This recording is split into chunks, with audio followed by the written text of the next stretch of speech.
내 통장이 사라졌습니다. 그리고 내 인생도 함께 사라지는 줄 알았습니다. 자식들이 걱정스레 말하던 그날, 나는 그저 고개를 끄덕였습니다. 혹시 진짜로 내가 이상해진 건 아닐까? 스스로 의심했으니까요. 하지만 그 통장이 사라진 순간 나는 알았습니다. 내가 치매가 아니란 걸.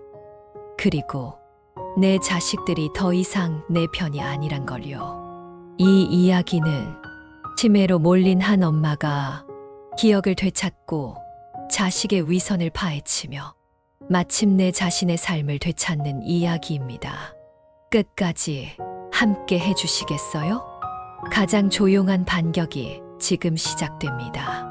이야기를 시작하기 전 구독과 좋아요, 알림 설정을 해주세요. 처음엔 그랬습니다. 제가 뭘 자꾸 잊어버리고 같은 말을 반복하고 어리바리해 보이니까 자식들이 걱정하는 줄만 알았어요. 정말 그저 걱정인 줄로만요. 엄마, 요즘 좀 이상해. 병원 가보자. 혹시 치매 초기 아니에요? 요양원에 미리 들어가는 것도 나쁘지 않아요. 그 말에 나도 모르게 고개를 끄덕였죠. 내가 진짜로 이상해진 줄 알았거든요.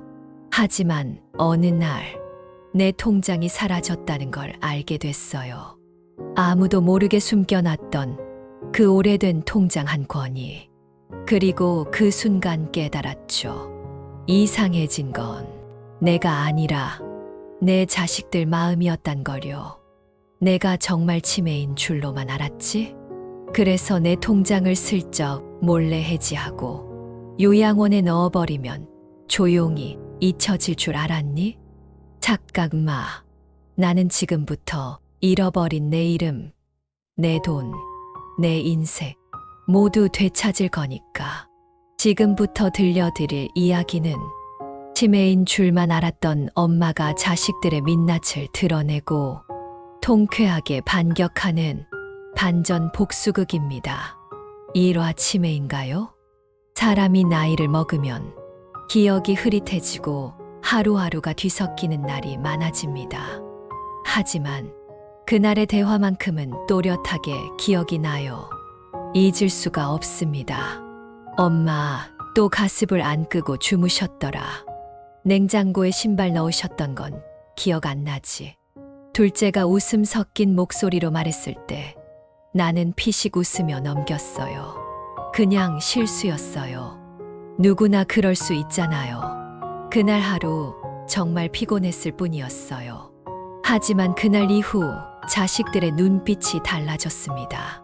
관심과 사랑이 아니라 뭔가를 점검하는 듯한 눈빛이었죠. 마치 내가 제정신인지 확인하는 것처럼 말이에요. 며칠 후 큰아들 명수가 말을 꺼냈어요. 엄마, 병원 좀 같이 가요. 요즘 너무 깜빡하셔서 걱정돼요. 명수는 다정한 척 내 손을 잡았어요. 하지만 그 손끝이 살짝 떨리더군요. 마치 이미 뭔가 결정을 내린 사람처럼. 왜? 나 아직 정신 멀쩡해. 그냥 요즘 몸이 좀 피곤했을 뿐이야. 그래도 혹시 모르잖아요. 검사 한번 해보자. 응, 예방 차원에서. 명수의 말에 나는 무언가 이상한 예감을 느꼈습니다. 하지만 애써 무시했어요. 내가 너무 예민한가 보다. 자식들이 나 걱정해서 그러는 거지. 그렇게 나 자신을 다독였습니다. 병원 진료를 받은 날, 나는 MRI까지 찍었고 간단한 치매 테스트도 했습니다. 글쎄요, 아직 확진이라고 보긴 어렵고요. 경도 인지장애의 가능성이 보이긴 합니다. 생활관리만 잘하시면 문제 없어요. 의사의 말에 나는 안도했지만 자식들은 서로를 슬쩍슬쩍 바라봤어요. 그리고 곧이어 시작된 건 가족회의라는 이름의 수상한 작전이었죠. 엄마, 우리가 좀 도와드려야 할 것 같아요. 그치? 요양원도 요즘은 고급스럽고 좋아졌대요. 그러면 엄마도 편하고 우리도 안심이고. 셋이 모여 앉아 나를 둘러싸고 말할 때 나는 마치 사냥당하는 짐승처럼 기분이 이상했습니다. 나는 아직 혼자 살 수 있어. 내가 뭘 그렇게 못했는데. 그게 아니라 엄마가 걱정돼서 그래요. 엄마 혼자 집에 계시는 게 마음이 너무 불편해. 자식들의 말은 다정했지만 어딘가 빈틈이 느껴졌어요. 가슴에 스멀스멀 뭔가 이상한 기운이 올라왔습니다. 며칠 뒤 집으로 돌아와 서류함을 정리하다가 통장이 하나 사라졌다는 걸 알게 됐습니다. 내가 따로 숨겨뒀던 오래된 예금 통장, 몇천만 원 정도 있던 누구에게도 말하지 않았던 그 통장이 서랍을 다 뒤지고 벽장 안, 옷 사이까지 다 확인했지만 그 통장은 흔적도 없이 사라졌어요. 혹시 내가 잘못 넣었나? 어디다 둔 거지? 아무리 생각해도 그건 내가 잊은 것이 아니라 누군가가 치운 것 같았어요. 그리고 그 순간 머릿속을 스치는 사람은 명수였습니다. 그날 밤 전화를 걸었습니다. 명수야, 혹시 너 내가 옛날에 쓰던 통장 본 적 있어? 통장, 무슨 통장이요? 엄마, 또 뭔가 잃어버리셨어요? 엄마, 우리 진짜 요양원 들어가시는 거 심각하게 생각해 봐야겠어요. 그의 목소리는 걱정스럽다는 듯 들렸지만 말끝에는 분명 조급함이 묻어 있었어요. 그냥 오래된 통장이 생각나서 그래. 아무것도 아니야. 전화를 끊은 후 나는 천장을 멍하니 바라봤습니다. 아무도 없는 조용한 집 안에서 온몸에 전율이 퍼졌습니다. 혹시 정말 그 순간 눈물이 핑 돌았어요. 이 나이에 내 자식한테 도둑 취급까지 해야 하나 싶은 슬픔 때문이 아니었어요. 정말 치매인가 싶어서 내가 이제 내 인생을 제대로 붙잡지 못할지도 모른다는 공포 때문이었어요. 며칠 후 명수가 말했습니다. 엄마, 요양원 한 번만 같이 가봐요. 시설도 보고 직접 느껴보면 생각 바뀔 수도 있어요. 나는 고개를 끄덕였습니다. 아무 말 없이 그냥 따라 나섰습니다. 한쪽 가슴에 얼음처럼 차가운 의심을 품고 그렇게 나는 요양원으로 들어갔습니다. 이화 가족회의, 요양원이라는 곳. 처음 들어설 땐 그리 나쁘지 않아 보였습니다. 정원은 조용했고 햇살은 부드러웠고 간호사들도 친절했어요. 입구 로비에는 피아노 소리가 흘렀고 할머니들이 햇살 아래 담요를 덮고 미소를 지으며 앉아 있었죠. 아, 여기가 내 마지막일 수도 있겠구나. 그런 생각이 처음부터 가슴을 누르기 시작했습니다. 하지만 저는 고개를 들고 씩 웃었습니다. 여기 참 좋네. 호텔 같아. 내 말에 간호사는 고개를 끄덕였고 명수는 슬쩍 미소를 지었습니다. 그 미소가 이상하게 식은 미소처럼 느껴졌지만 그땐 그냥 넘겼죠. 입소 후 일주일이 지난 어느 날 요양원에 자식들이 모였습니다. 큰아들 명수, 둘째 미정, 막내 재호까지. 거기에 재호 아내인 수정이까지 앉아 있었죠. 엄마, 우리 회의 좀 해요. 명수가 말했습니다.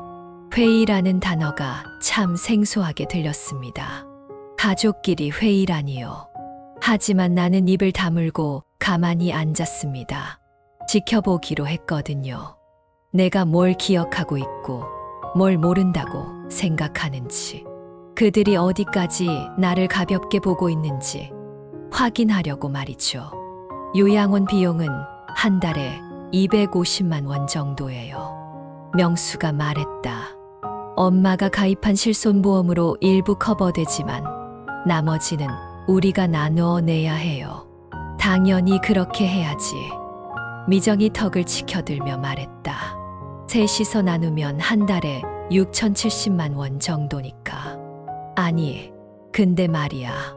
막내 재호가 말문을 열었습니다. 엄마가 은행에 예금해둔 거 많다면서요? 그 돈으로 하면 되는 거 아니야? 그 통장 지금은 우리가 못 써. 명수가 말하며 내 눈치를 봤습니다. 엄마가 어딘가에 뒀다는데 못 찾으셨대. 그래, 너희들이 해지한 그 통장 말이지. 나는 속으로 중얼거렸습니다. 어차피 엄마는 지금 통장도 못 찾고 기억도 가물가물하시고 이럴 때 우리가 대신 정리해 드리는 게 맞지 않아요?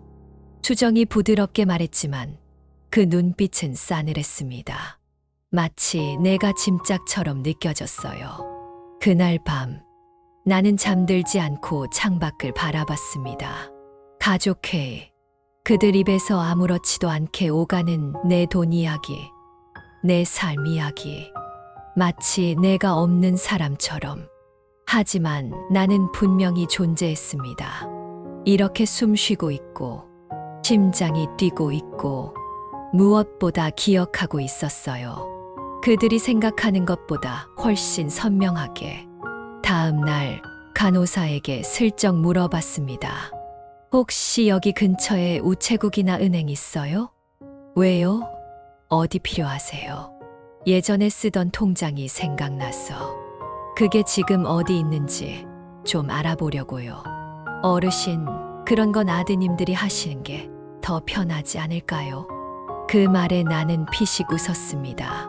그렇죠. 다들 그렇게 생각하시죠. 근데 난 내 일은 내 손으로 정리하는 걸 좋아하거든요. 그날 저녁, 나는 요양원에서 멀지 않은 곳에 사는 예전 친구 정혜에게 전화를 걸었습니다. 정혜야, 나 좀 도와줘. 예전에 내가 같이 갔던 동네 농협 말이야. 거기 혹시 기억나? 정혜는 흔쾌히 대답했고, 며칠 뒤 나는 요양원 외출 허가를 받아 그곳으로 향했습니다. 은행 창구 앞에 서서 나는 떨리는 손으로 이름과 주민등록번호를 적었습니다. 어르신, 본인 통장 맞으세요? 직원이 물었습니다. 그럼요. 내가 직접 만든 통장이에요. 그리고 확인된 결과는 그 통장은 이미 해지되어 있었습니다. 그 순간 손끝이 차가워졌습니다. 해지됐다고요? 네, 해지일은 한 달 전이고요. 대리인 방문으로 처리됐네요. 나는 눈을 질끈 감았습니다. 대리인이 누구죠? 죄송하지만 개인정보라 말씀드릴 수 없습니다. 나는 조용히 자리에서 일어났습니다. 하지만 머릿속은 이미 정리가 끝났어요. 명수, 요양원으로 돌아가는 길. 나는 정혜에게 말했습니다. 정혜야, 부탁 하나만 더 해도 될까? 응, 말해. 혹시 변호사 하나 소개해 줄 수 있니? 정혜는 놀란 눈으로 나를 바라봤습니다. 변호사, 왜, 무슨 일 있어? 나는 고개를 끄덕이며 웃었습니다. 이제부터 내가 잃어버린 것들을 되찾아야 하거든. 차마 누군가 통장을 해지했다. 은행 문을 나서는 순간 내 안에서 무언가 툭 하고 부러지는 소리가 들렸습니다. 내가 사랑으로 키워온 자식 중 누군가가 내 통장을 몰래 해지했다는 사실. 어머님, 어디 아프세요?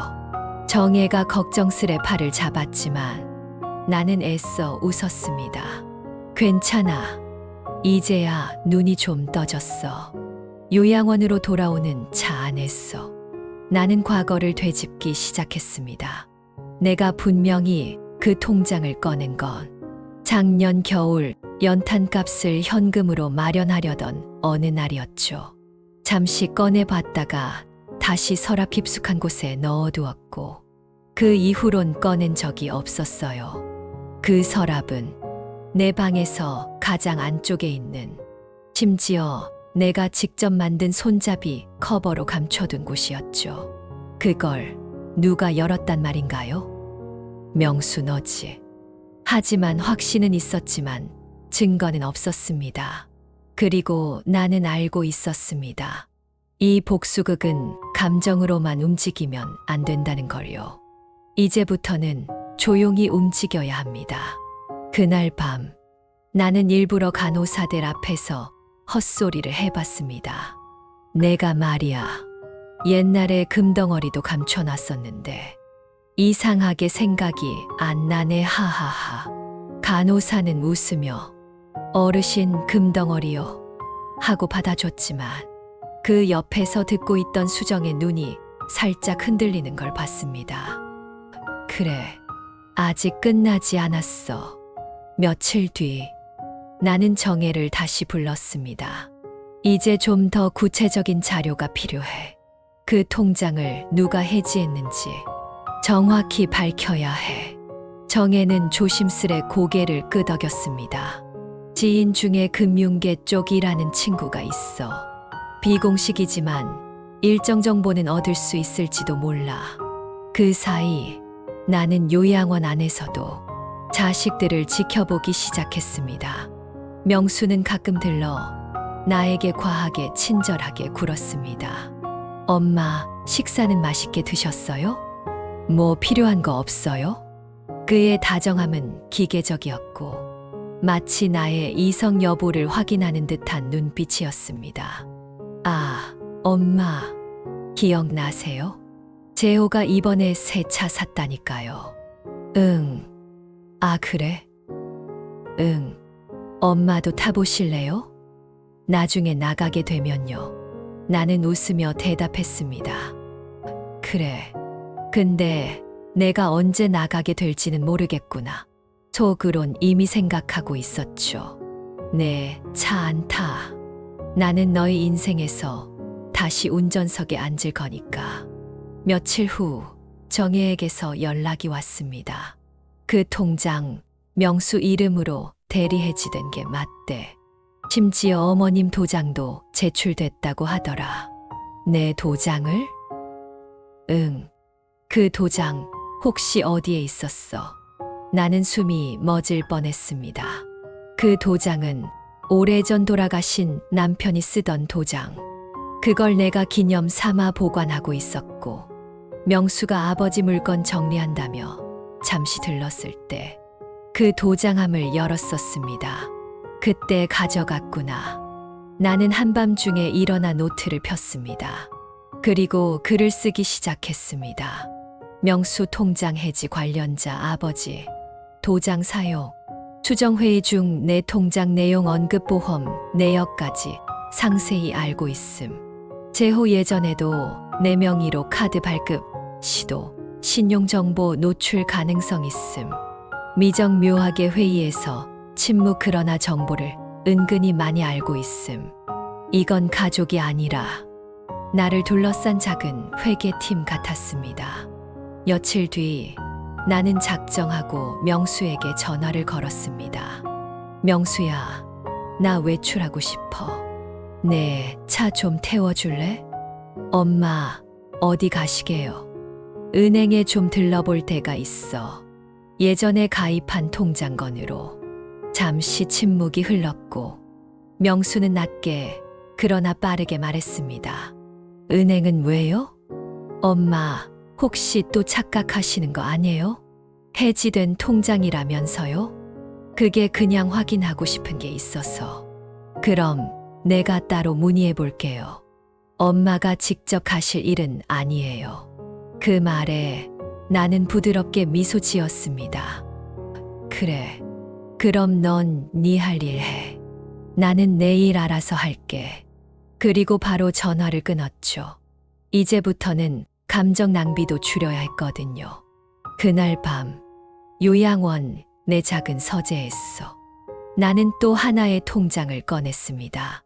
잊고 있던 비밀 통장. 결혼 전 내 이름으로 만든 적금 통장이었고 자식들 그 누구도 모르는 계좌였습니다. 나는 조용히, 아주 조용히 웃었습니다. 끝까지 나를 속일 수 있다고 생각했니? 나는 기억력이 흐릿한 노인일지는 몰라도 바보는 아니야. 이제 나는 다음 계획을 준비하기 시작했습니다. 변호사와 상담을 예약했고 신탁 계좌 개설에 대해 알아보았습니다. 그리고 가장 중요한 건 내가 모르는 척을 계속 잘해내는 것이었죠. 요양원 창밖으로 벚꽃이 흐드러지게 피기 시작했습니다. 자식들은 내가 철모르게 사라질 거라 믿고 있지만 나는 지금 이 순간도 모든 걸 기억하고 있습니다. 통장을 누가 해지했는지, 누가 내 이름으로 도장을 찍었는지, 누가 나를 치매라 부르며 웃었는지, 이제부터 그 기억을 무기로 내가 먼저 해지할 차례입니다. 자식이라는 이름으로 포장된 가면을 사어와 요양원 입소. 요양원, 그 이름만 들어도 마음 한구석이 허전해지던 그곳이 이제는 나의 거처가 되었다. 어머님, 커튼 열어드릴까요? 간호사 지수가 다정하게 물으며 창을 열었다. 창밖으로는 벚꽃이 흐드러지게 피어 있었다. 그런데 그 화사함이 콕 내 눈을 가리려는 장막처럼 느껴졌다. 이곳은 겉보기엔 참 괜찮은 곳이었다. 라운지에는 클래식 음악이 흐르고 식당은 호텔처럼 꾸며졌고 일주일에 2번씩 안마도 해준다더라. 처음엔 그래, 여기도 괜찮겠지라고 스스로를 위로했다. 하지만 나는 안다. 이 모든 것은 단지 겉껍데기일 뿐이라는 걸. 이곳은 편안한 휴식처가 아니라 버려진 기억들이 머무는 감옥이었다. 입소한 지 이틀째 되던 날, 나는 복도 끝에서 자식들의 목소리를 들었다. 명수와 수정이었다. 당분간은 그대로 놔둬. 엄마가 계속 헷갈려하면 이대로 넘기면 되잖아. 근데 어머님 말이야, 뭔가 눈치채신 것 같아. 그럴 리 없어. 해지한 통장은 이미 처리 끝났고 다른 통장도 우리가 알잖아. 그들의 대화에 나는 손톱이 파고들 정도로 주먹을 쥐었다. 그래, 내 생각이 틀리지 않았어.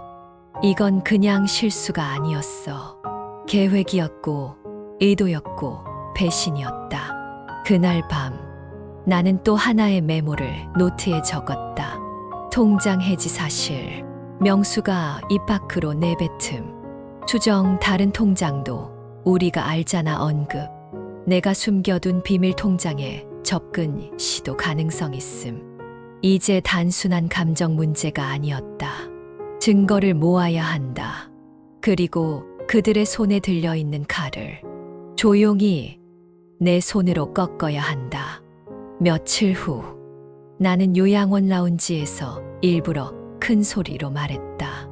아이고, 내가 저기 남쪽 시골에 땅 하나 있었는데 이름도 기억이 안 나네. 거기 금이 나온다더니 말이야.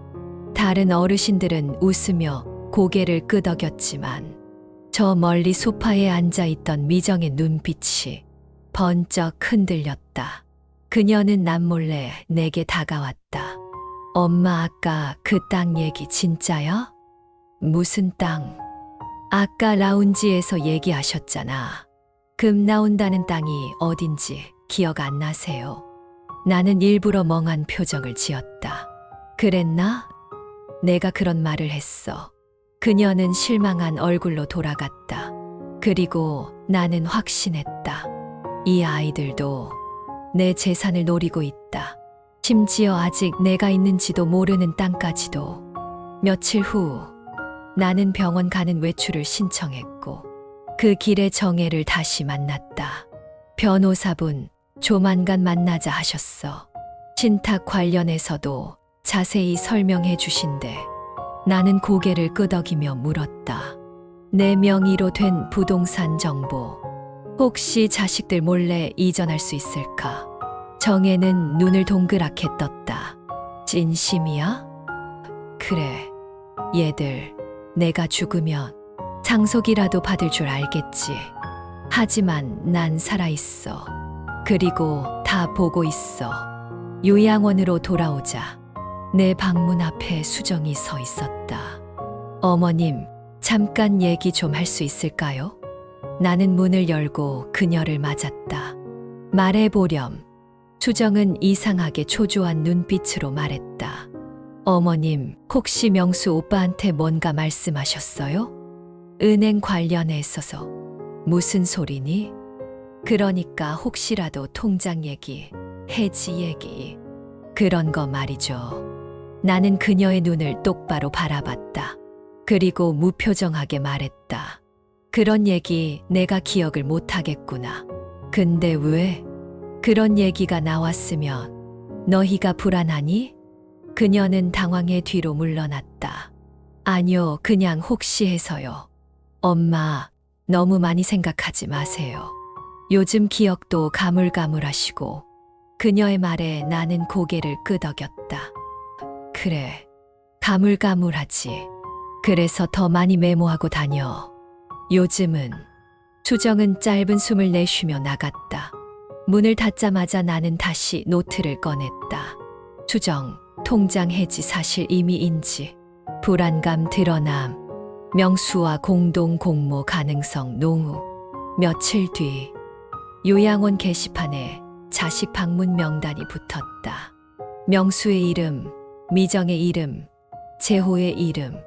그 중 유독 눈에 띄는 건 공동 면담 신청이었다. 다들 한날 한시에 나를 만나러 오겠다는 것이었다. 그걸 보는 순간 나는 직감했다. 이 아이들 뭔가 결정을 내리러 오는구나. 아니면 나를 완전히 통제하려는 계획을 실행하려는구나. 그날 밤 나는 내 침대 옆에 숨겨둔 작은 디지털 레코더를 꺼냈다. 정혜가 가져다 준 최신 기종이었다. 고령자용 버튼 크기에 음성 감도도 아주 좋았다. 가만히 듣고만 있진 않을 거야. 이젠 모든 걸 기록하겠어. 그리고 다가온 면담날. 자식들은 나를 반듯한 방으로 불러 앉혔다. 양복 입은 명수, 단정한 미정, 검은 자켓을 입은 재호, 그리고 그 곁에 나란히 앉은 수정. 나는 속으로 중얼거렸다. 감염무도회가 시작됐구나. 엄마, 우리 얘기 좀 해요. 앞으로의 재정 관리에 대해서요. 응, 그래, 말해봐라. 나는 레코더의 녹음 시작 버튼을 손바닥 아래에서 천천히 눌렀다. 5화 비밀 통장에 기여. 엄마, 요즘은 모든 게 디지털이에요. 엄마가 혼자서 관리하시긴 어려워요. 명수는 아주 친절한 얼굴로 말했다.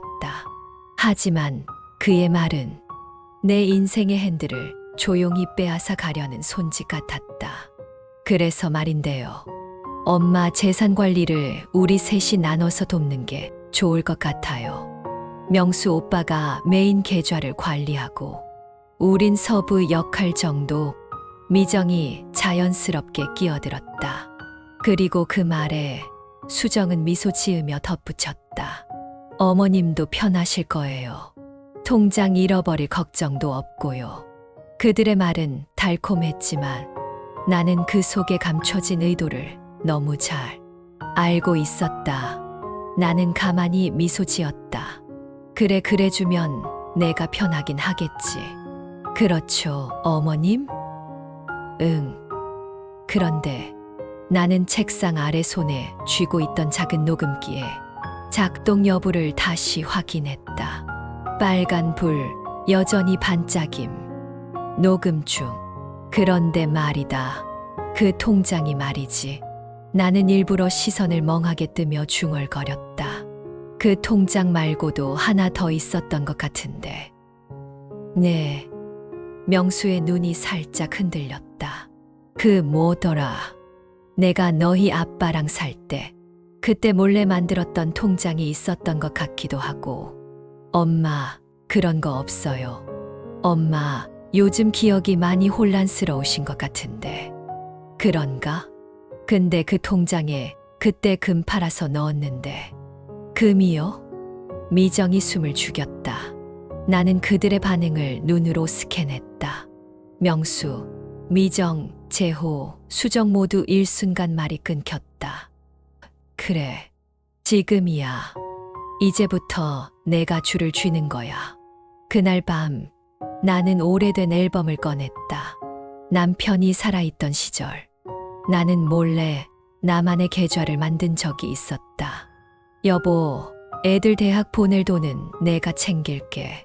자기한텐 말 안 할 테니까 묻지도 말고. 그는 웃으며 말했다. 그래, 당신은 무섭도록 치밀한 여자니까. 믿어. 그 계좌는 결국 쓰이지 않았다. 애들은 모두 장학금이나 대출로 대학을 갔고 그 돈은 그대로 남았다. 나는 그걸 잊고 살았다. 아이들이 커가며 나는 내 이름보다 엄마라는 이름으로 살아왔으니까. 다음 날 정혜와 함께 동네 소도시 은행 지점을 찾았다. 나는 떨리는 손으로 이름과 생년월일을 말했고 직원은 잠시 뒤 고개를 끄덕이며 말했다. 있네요. 1997년 개설된 계좌 하나 있습니다. 가입하신 분 맞으세요? 나는 고개를 끄덕였다. 심장이 두근거리며 터질 듯 했다. 잔액은 약 1억 3천만 원 정도 있습니다. 나는 순간 숨을 멈췄다. 그리고 고개를 떨구며 중얼거렸다. 그래, 아직 남아 있었구나. 요양원으로 돌아온 나는 침대에 앉아 천장을 한참 바라봤다. 이 통장 하나면 모든 걸 다시 시작할 수 있었다. 자식들이 모르는 통장. 내 이름으로, 내 기억으로. 내가 다시 찾은 나의 것. 며칠 뒤 나는 변호사와 상담을 마쳤다. 이 통장은 신탁 계좌로 전환하시는 게 좋겠습니다. 어머님께서 직접 수익권자가 되시고 자녀들은 명의상 접근도 불가하게 처리할 수 있습니다. 좋아요. 그렇게 해주세요. 그리고 하나 더 말씀하세요. 이 녹음 파일 법적 자료로도 활용 가능할까요? 나는 조심스럽게 가방에서 그동안 녹음해둔 USB를 꺼냈다. 거기엔 자식들이 내게 한 말, 통장 해지에 대해 은근슬쩍 흘린 발언, 그리고 내 정신이 흐릿하다는 걸 유도하려는 조작의 흔적이 모두 녹음되어 있었다.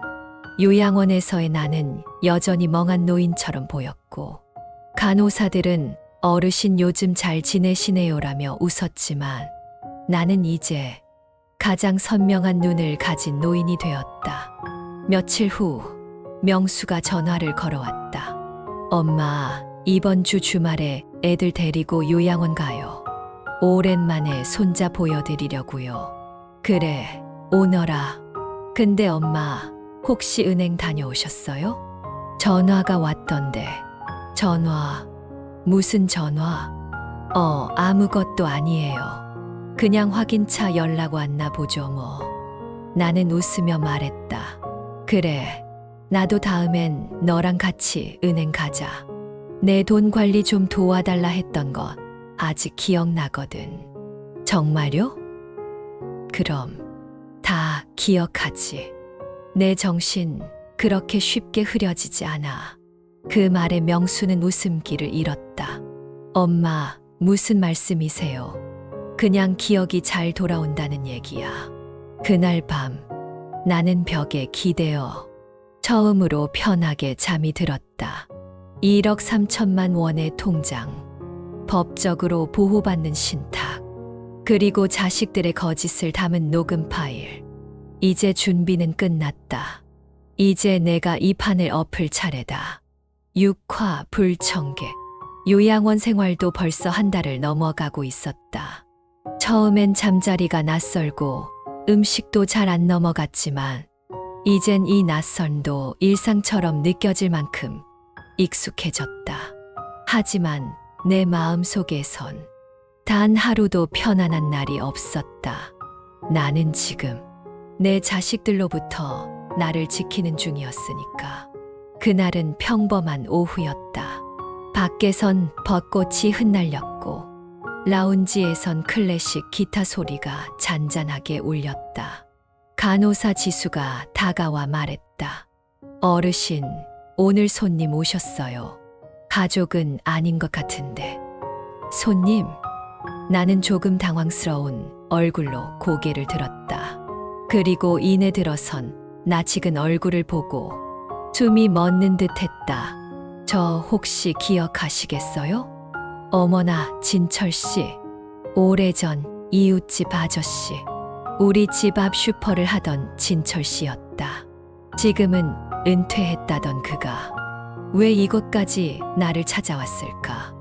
요양원 앞 벤치에 마주 앉은 우리는 한동안 말이 없었다. 진철 씨가 먼저 입을 열었다. 사실은 망설이다가 왔어요. 이 얘기를 꺼내는 게 맞을까 많이 고민했거든요.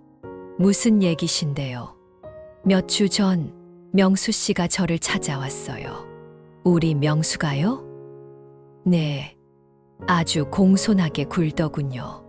옛날에 어머님께서 저희 가게에 맡기셨던 보관 물품에 대해 묻더군요. 보관 물품이요? 네, 오래된 우편함이었죠. 어머님이 직접 이건 절대 열지 말고 혹시 돌아가시고 나서 연락이 없으면 그때나 열어보라고 부탁하신. 나는 그 순간 기억 속에서 덜컥 무언가가 맞춰지는 기분을 느꼈다. 그 우편함, 남편이 돌아가시고 내가 혼자 있던 시절, 내 인생을 다시 정리하고 싶어 소중한 물건들을 담아 보관해두었던 금속 상자 하나. 그 안에는 내가 한평생 살아오며 겪은 일들, 작은 유언처럼 남긴 메모들과 가족들 몰래 준비한 보험 서류 사본, 그리고 그동안 아이들이 몰랐던 통장의 내역과 증거들이 담겨 있었다. 그걸 명수가 가져갔나요? 아니요. 제가 안 드렸습니다. 진철 씨는 단호한 눈빛으로 말했다. 그 약속 아직 유효하신가요? 나는 손을 덜덜 떨며 고개를 끄덕였다. 고맙습니다, 정말. 그런데 어머님, 명수 씨 많이 달라졌더군요. 나는 조용히 입을 닫았다. 그날 밤, 나는 요양원 방 안에서 무릎을 꿇고 앉았다. 내가 만든 기억 상자의 존재를 잊고 있었다는 사실에 소름이 돋았다. 그 상자는 그저 감정의 파편을 담아놓은 추억이 아니었다. 지금의 나를 살릴 유일한 무기, 자식들의 위선과 조작을 증명할 최후의 증거였다. 며칠 뒤 정혜가 가져온 봉투 하나. 진철 씨가 직접 건넸다며 전한 그것은 다름 아닌 그 상자의 일부 복사본이었다. 나는 봉투를 여는 손이 떨려 한참을 머뭇거리다 조심스럽게 내용을 펼쳤다. 첫 페이지엔 내 손글씨로 이런 문장이 적혀 있었다. 만약 이 종이를 보는 사람이 내 자식이라면 나는 미리 용서를 구한다. 하지만 내가 치매로 몰려 버림받는다면 이 기록은 나를 위해 써놓은 최후의 생존 기록이다. 그리고 이어지는 서류들. 명수에게 맡긴 적 없다고 명시된 부동산 계약서. 수정이 대신 서류를 가져갔다고 적힌 날짜별 메모. 제호 명의로 몰래 발급된 카드 관련 청구서. 미정이 자주 들춰본 금고 위치 변경 기록. 내가 바보가 아니었다. 나는 아주 오랫동안 준비하고 있었다. 단지 잊고 있었을 뿐. 그날 밤 나는 조용히 레코더를 다시 켰다. 며칠 뒤 자식들과의 두 번째 면담이 예정되어 있었고 이번엔 신탁과 후견인 지정에 대해 언급할 계획이었다. 그들은 내가 여전히 정신이 혼미하다고 믿고 있었고 그 착각이야말로 지금의 내 방패이자 검이었다. 그리고 다음 날 간호사 지수가 수첩을 건넸다. 어르신, 이거 어제 누가 흘리고 간 것 같아요. 미정 씨가 놓고 간 것 같은데요. 나는 수첩을 열고 페이지를 넘기다 어느 한 문장에 눈을 떼지 못했다. 엄마가 오래 못 버틸 것 같다. 그 전에 서류 정리 서둘러야 함. 변호사 컨택 명수와 조율 중. 순간 심장이 덜컥 내려앉았다. 그래, 얘들은 나를 죽은 사람처럼 취급하고 있어. 나는 바로 노트에 적었다. 미정, 명수와 사전 계획 변호사 접촉 시도. 수첩에 생존 가정 아닌 사망 전제 언급. 요양원 체류 중 은밀한 협의 정화. 이건 더 이상 가족이 아니다. 이건 나에 대한 상속 사냥이다. 그리고 다시 정신을 차리고 나는 창가에 앉아 햇살을 마주했다. 좋아, 이제 시작이야. 기억을 되찾았고 증거도 모았고 상자도 찾았어. 이제 내가 정리할 차례지. 실화 숨겨진 서랍의 진실. 요양원으로 돌아온 나는 멍하니 벽만 바라봤다. 마치 내 과거 속에서 무언가가 계속 손짓하는 것 같았다. 서랍. 그 단어가 자꾸만 머릿속을 맴돌았다. 서랍 도대체 뭐였지? 그건 단순한 가구가 아니었다. 그 안에 뭔가 중요한 것이 있었다. 오래전부터 내 안에 잠들어 있던 어떤 기억의 조각. 밤이 깊어지자 나는 혼잣말을 하듯 중얼거렸다. 거기 아직 있을까? 내가 살던 집, 안방 화장대 아래. 누구도 열어보지 못했던 낡은 3단 서랍. 아무도 신경 쓰지 않았던 그곳. 생각해보니 내가 마지막으로 그 서랍을 열었던 건 남편이 돌아가시고 몇 달 뒤였던 것 같다. 그때 나는 우리 가족이 무너지지 않게 뭔가를 꼭 쥐어둬야 한다는 막연한 불안감 속에서 무언가를 숨겼다. 다음 날 나는 명수에게 전화를 걸었다. 명수야, 내가 전에 살던 집 말이야. 네, 혹시 아직도 내가 관리하고 있니? 그럼요. 왜요? 거기 화장대 밑에 서랍 하나가 생각났어. 거기 안에 혹시 뭔가 남아있나 해서. 서랍이요? 그는 잠시 침묵했다. 그리고는 조심스레 되물었다. 혹시 뭐 중요한 거라도 있었어요? 모르겠다. 기억이 흐릿해서 그냥 문득 생각났어. 명수는 억지로 웃으며 말했다. 알겠어요. 나중에 확인해 볼게요. 그날 밤 나는 정혜에게 부탁해 그 집 열쇠를 다시 복사받았다. 내가 직접 가야겠어. 괜찮겠어? 응. 이건 내가 직접 해야 돼. 남의 손으로 열면 그건 내 인생이 아니니까. 며칠 후 나는 요양원 외출 허가서를 받아 정혜와 함께 예전 집을 찾았다. 익숙한 골목, 낡은 대문, 그리고 수년간 손대지 않은 채 그대로인 정원. 모든 게 그대로였다. 하지만 그 집 안의 공기는 달랐다. 이젠 여긴 내가 살던 곳이 아니라 내가 버려졌던 곳이 된 느낌. 나는 조심스레 안방으로 들어갔다. 화장대는 먼지로 덮여 있었고 거울은 뿌옇게 변해 있었다. 하지만 그 서랍, 그 3단 서랍만큼은 아직도 기억 속 그 모습 그대로였다. 나는 천천히 떨리는 손으로 손잡이를 잡았다. 첫 번째 칸, 비어 있었다. 두 번째 칸, 옛날 사진 한 장. 남편과 아이들이 어릴 적 함께 찍은 사진. 그리고 세 번째 칸, 딸깍. 약간의 저항 후에 열리는 서랍. 그 안에는 노랗게 바랜 봉투 하나가 들어 있었다. 나는 조심스럽게 봉투를 꺼냈다. 봉투 안에는 몇 장의 문서와 작은 메모장 하나가 들어 있었다. 문서 1점. 명수 명의의 위임장 사본. 서명 날짜는 내가 병원 입원 중이던 날. 문서 2점. 내가 서명하지 않은 위임 계약서의 원본. 비교해보면 명수가 제출한 위임장은 복사본이 아니라 위조 본일 가능성 높음. 문서 3점. 내 신용카드 사용 내역서. 재호가 내 카드를 사용한 흔적 발견. 병원비 명목으로 인출된 금액 수차에. 그리고 마지막으로 메모장 속의 글. 혹시라도 내가 기억을 잃거나 말이 막히게 되면 이 서랍을 열어라. 내가 직접 나를 지키기 위해 남기는 마지막 기록이다.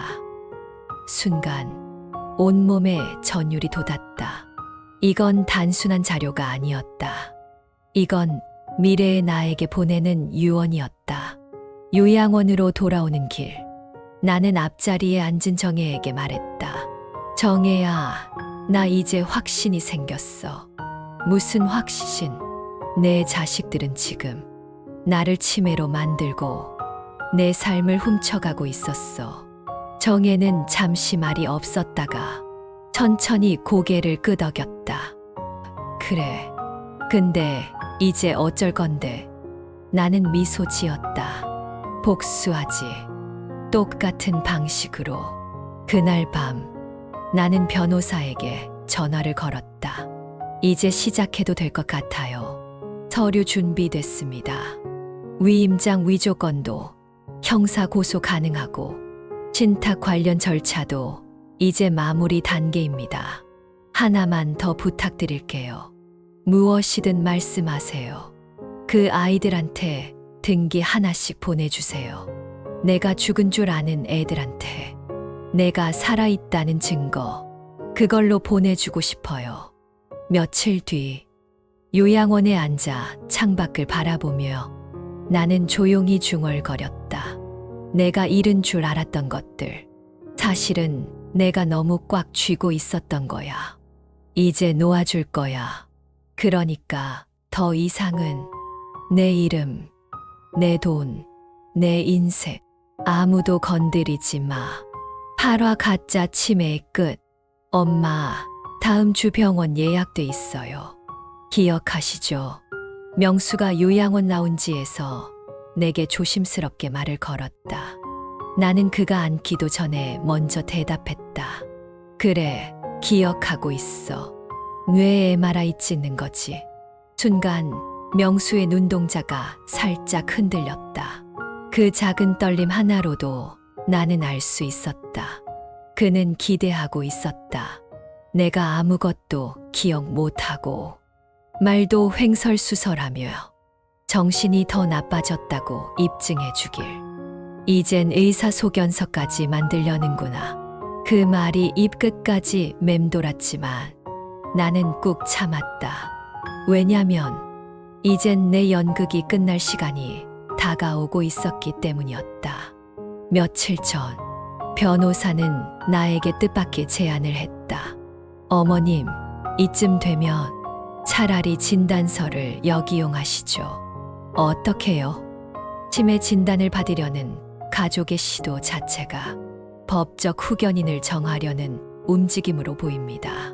그들이 위임장과 대리 처리권을 노리고 있다는 걸 드러낼 기회예요. 그러면 진단 당일 어머님이 보여주셔야 해요. 그들이 생각한 어머님의 모습이 가짜였다는 걸. 완전히 공개적으로요. 검진 당일 나는 아무 말 없이 병원에 도착했다. 재호가 휠체어를 끌고 있었고 수정은 병원복을 다시 꺼내 입으라며 요양원 간호사에게 눈짓했다. 엄마, 오늘은 그냥 검사만 받아요. 긴장하지 마시고요. 나는 천천히 고개를 끄덕이며 말했다. 그래, 오늘은 아주 특별한 날이니까. 의사는 간단한 질문부터 시작했다. 성함이 어떻게 되시죠? 장옥순입니다. 1949년생이죠. 오늘은 몇 월 몇입니까? 2025년 4월 15일 화요일입니다. 지금 이곳이 어디인지 아시나요? 분당 제일신경정신과 외래진료실 2층입니다. 의사 선생님 성함은 이수환 과장님이시고요. 3년 전에 뉴스에서 치매 예방법 인터뷰하신 분 맞죠? 의사의 눈이 커졌다. 뒤에서 지켜보던 명수의 표정이 굳어졌다. 엄마, 응, 명수야. 잘 듣고 있어봐. 내가 요양원에 들어온 지는 49일. 그동안 네가 보낸 돈은 0원. 전화한 횟수는 5번. 내가 기억 못할 줄 알았지? 재호가 의자에 앉으며 속삭였다. 형, 이거 뭐야? 그동안 연기하셨던 거군요. 의사가 조용히 중얼거렸다. 나는 자리에서 일어나 의사에게 검은 봉투 하나를 건넸다. 이 안에 지난 한 달간의 제 녹음 파일이 들어있어요. 제가 치매로 몰리던 과정, 자식들이 제정신이 아닌 사람처럼 몰아가던 말들 모두 담겨 있습니다. 병원을 나오며 명수는 내 팔을 붙잡았다. 엄마, 왜 이러세요? 지금 뭐 하시는 거예요? 나는 그를 똑바로 바라보았다. 이제 내가 날 정신이상자로 몰아가던 연극은 끝났어.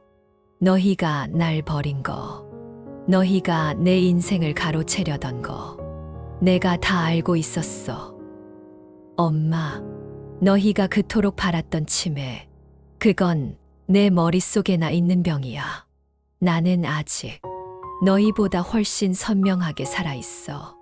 요양원에 돌아온 나는 변호사에게 바로 연락했다. 지금부터 공식적으로 후견인 신청 반대 의견서를 제출해 주세요. 그리고 신탁 완료 서류도 애들한테 등기로 보내요. 유산 관련 내용은 어떻게 하실 건가요? 모든 재산은 장기요양센터 설립 준비 기금으로 기부하겠다고 써주세요. 내 자식들이 아니라 진짜 도움이 필요한 사람들에게 쓸 거니까.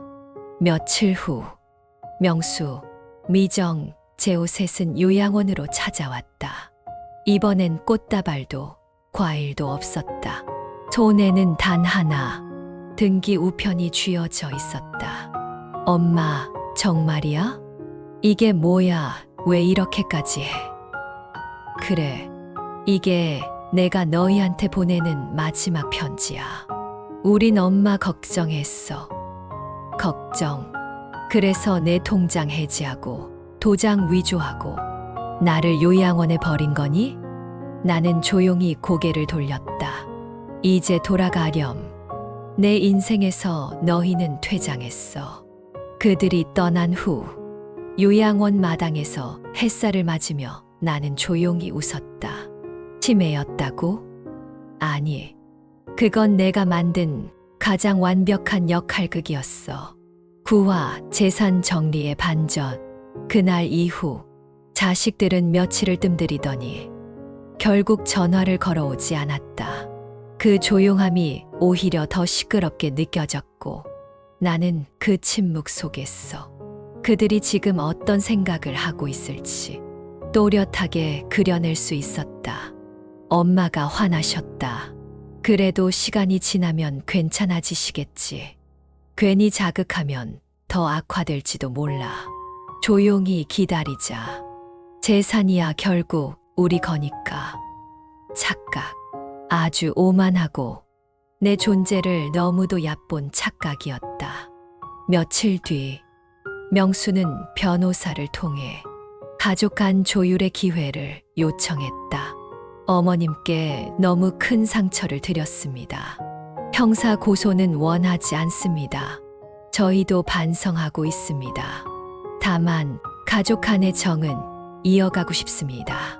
그 문구를 보고 나는 오래간만에 실소가 터졌다. 정이라. 나를 정신병자로 몰아 병원에 보낼 준비를 하던 사람들이 이제 와서 가족 운운하는 모습이 그저 연극의 한 장면처럼 보였다. 그래서요, 어머님 어떻게 하시겠습니까? 변호사의 물음에 나는 단호히 말했다. 정리하세요. 전부 다. 며칠 뒤 나는 서울 근교의 한 작은 공증사무소에서 유언장을 작성했다. 내용은 단순했다. 내 전 재산은 경기도 내 장기요양시설 증설 사업 기금으로 기부한다. 병든 노인을 가족이라며 이용하고 이용 후엔 버리는 사회와 자식들에 대한 작은 저항이다. 유일한 조건은 나 장옥순이 살아생전 작성한 신탁계좌의 내용과 요양원에서의 생활 기록, 그리고 자식들과의 대화 녹음 내용을 함께 남길 것. 그건 단순한 유언장이 아니라 하나의 진술서, 그리고 복수의 공식 문서였다.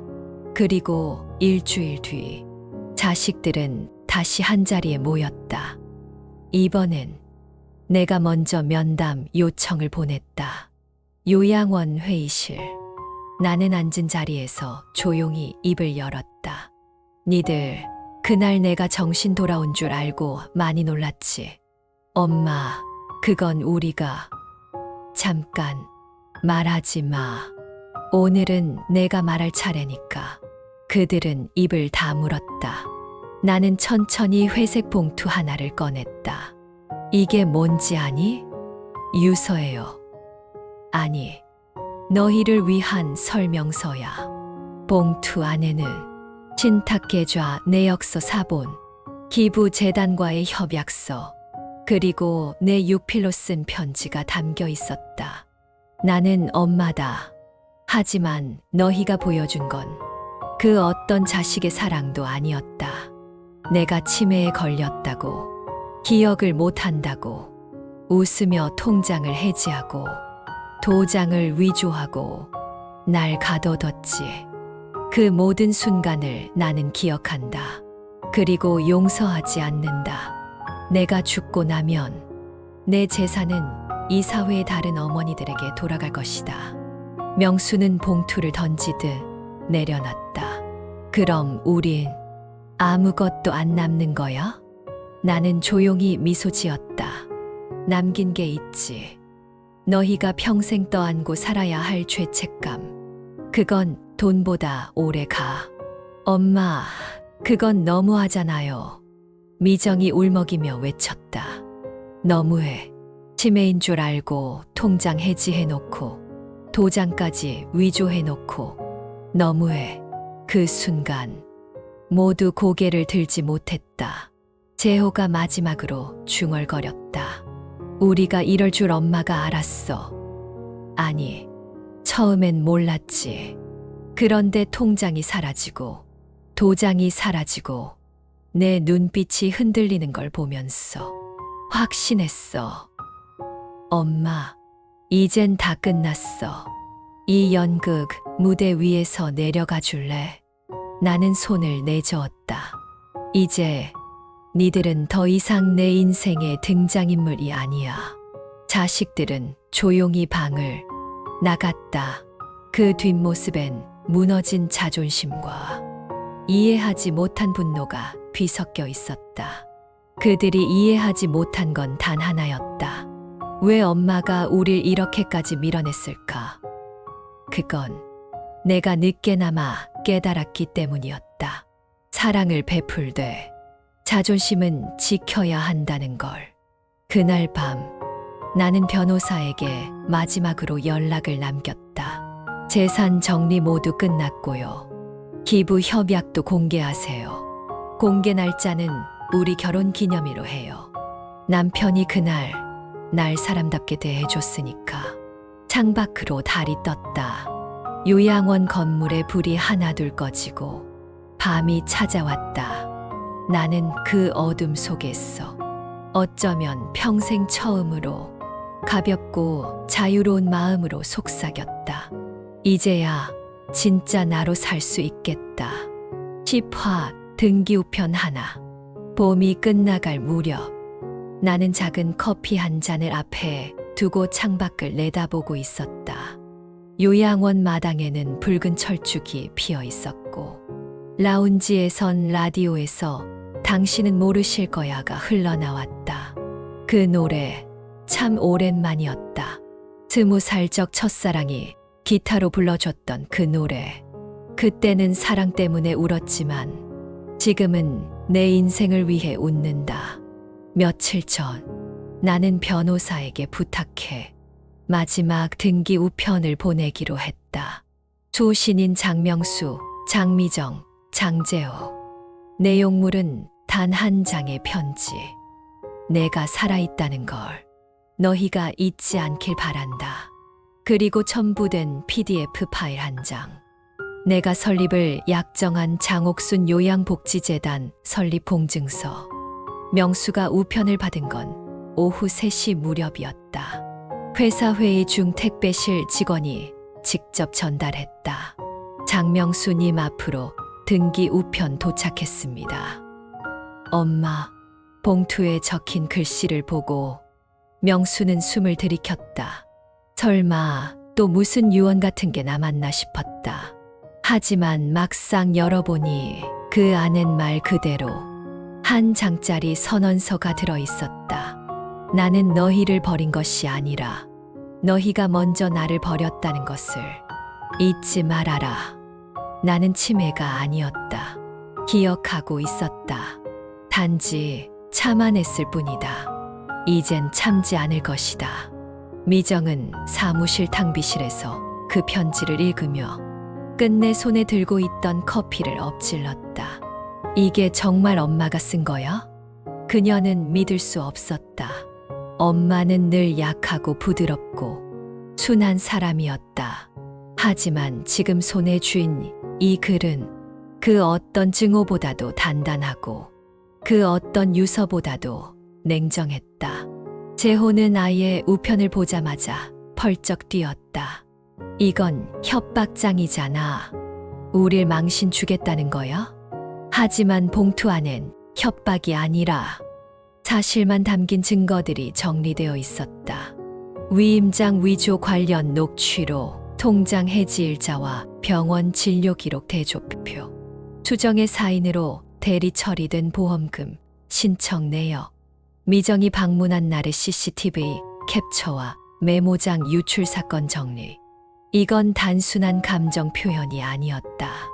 이건 고발장이었다. 나는 그날 오후 라운지에서 조용히 차를 마셨다. 간호사 지수가 내 옆에 앉아 물었다. 어르신, 이제 다 끝난 거죠? 나는 천천히 고개를 끄덕였다. 응, 이제 다 끝났어. 이젠 진짜 내 인생만 남았거든. 그동안 너무 힘드셨을 것 같아요. 나는 웃었다. 그래도 괜찮아.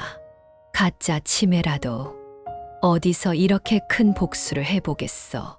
그날 밤 나는 노트를 꺼내 마지막 한 줄을 적었다.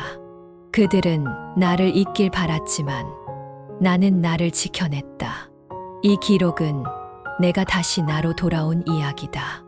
며칠 뒤 장옥순 복지재단 설립이 공식 보도자료로 공개됐다. 치매로 몰린 노모, 자식들의 위선을 고발하며 전 재산을 요양노인 기부로 사용. 이라는 제목이 포털 상단을 장식했다. 이제 자식들은 어디서도 내 이름을 편하게 입에 올리지 못할 것이다. 그리고 나는 조용히 요양원을 떠났다. 더 이상 이곳이 숨어 있어야 할 곳이 아니었기 때문이다. 나는 작은 바닷가 마을의 쉼터로 향했다.